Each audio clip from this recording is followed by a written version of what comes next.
Break through सालों का अंधेरा सहने के बाद एक समय आता है जब मेहनत का हर कण आखिरकार फल देता है। वो पल अचानक आता है, जैसे आसमान में बिजली चमक जाए। रामायण में एक अमर प्रसंग है, हनुमान का लंका की ओर छलांग लगाना।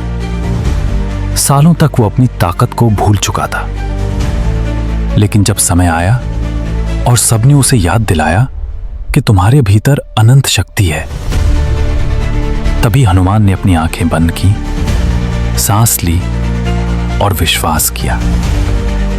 अगले ही पल उसने इतनी विशाल छलांग लगाई कि समुद्र पार कर गया। एक क्षण का विश्वास सालों की तपस्या को जगा देता है। मॉडर्न दुनिया में देखो, स्टीफन हॉकिंग 21 साल की उम्र में ALS नामक बीमारी ने पूरे शरीर को लकवाग्रस्त कर दिया। डॉक्टरों ने कहा, अब आप कुछ नहीं कर पाएंगे, सिर्फ कुछ साल की जिंदगी बची है। लेकिन स्टीफन का मन नहीं टूटा। कई साल व्हीलचेयर पर ना बोल पाने के बावजूद उन्होंने रिसर्च जारी रखी। धीरे धीरे वही व्यक्ति जिसका शरीर काम नहीं करता था, पूरी फिजिक्स की दुनिया को बदल गया। ब्लैक होल से लेकर यूनिवर्स तक सब पर अपनी किताबें लिखी।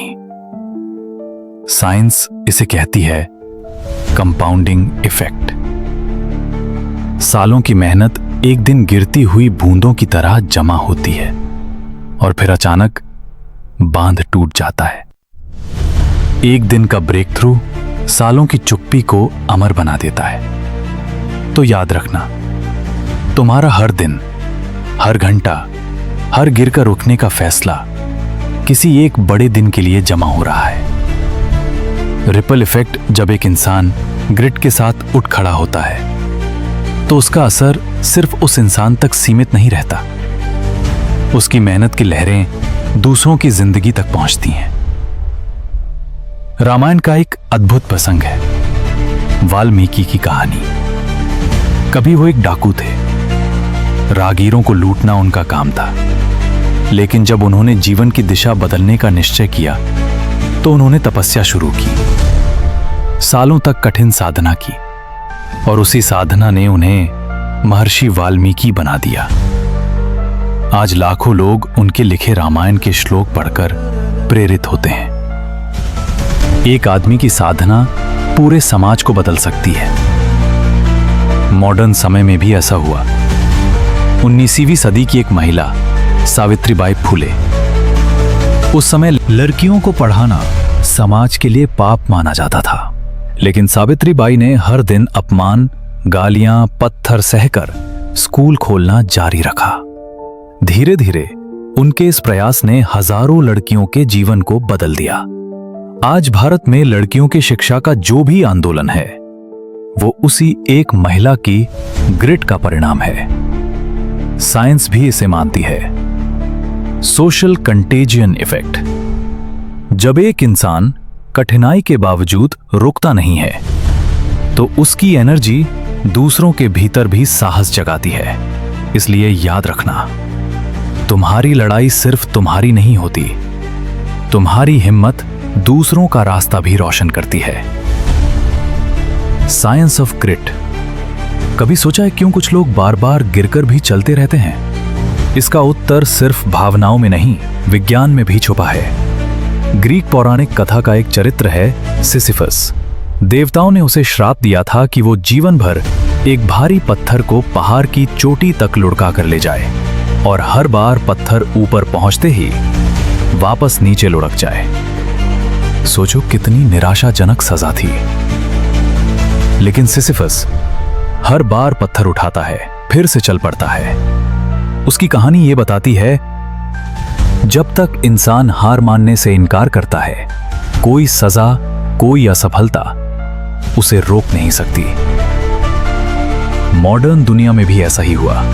J.K. रोलिंग, हैरी पॉटर की लेखिका, पब्लिशर दरवाजे पर दरवाजा खटखटाती रहीं, बार बार रिजेक्ट, आर्थिक तंगी, अकेलापन, फिर भी हर दिन लिखती रहीं।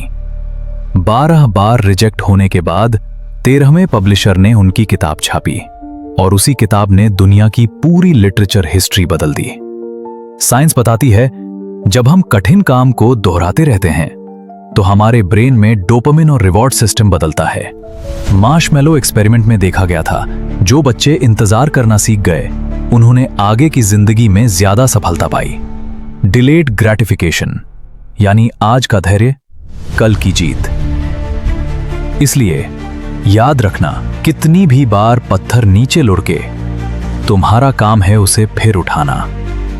एक दिन वो पत्थर तुम्हारे लिए दरवाजा बन जाएगा। आखिर में जब इंसान अपने सपने को सालों के संघर्ष के बाद हासिल करता है तो वो सिर्फ अपना भाग्य नहीं बदलता, वो आने वाली पीढ़ियों के लिए एक रास्ता छोड़ जाता है। भागीरथ की तपस्या को याद करो, सदियों की मेहनत, असंख्य कठिनाइयां, लेकिन जब अंत में गंगा पृथ्वी पर उतरी तो वो केवल एक व्यक्ति की जीत नहीं थी, उस एक व्यक्ति की दृढ़ता ने पूरे देश को जीवन दे दिया।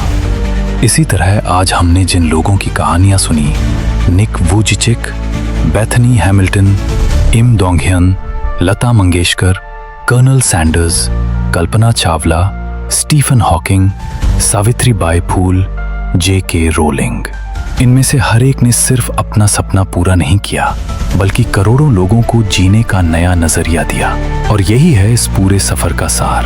टैलेंट एक गिफ्ट है, लेकिन ग्रिट एक चॉइस है। हर सुबह जब तुम उठते हो तो तुम्हारे हाथ में यही चॉइस होती है, गिरकर फिर उठना और गिरते गिरते जीत तक पहुंचना। शायद तुम्हारे पास सब कुछ ना हो, शायद रास्ते में अंधेरा हो, लेकिन अगर तुम्हारे भीतर एक फीनिक्स की तरह उठने का जज्बा है तो एक दिन तुम्हारी कहानी भी किसी और के लिए रास्ता बन जाएगी। ये दुनिया हमेशा विनर्स को नहीं बल्कि फिनिशर्स को याद रखती है।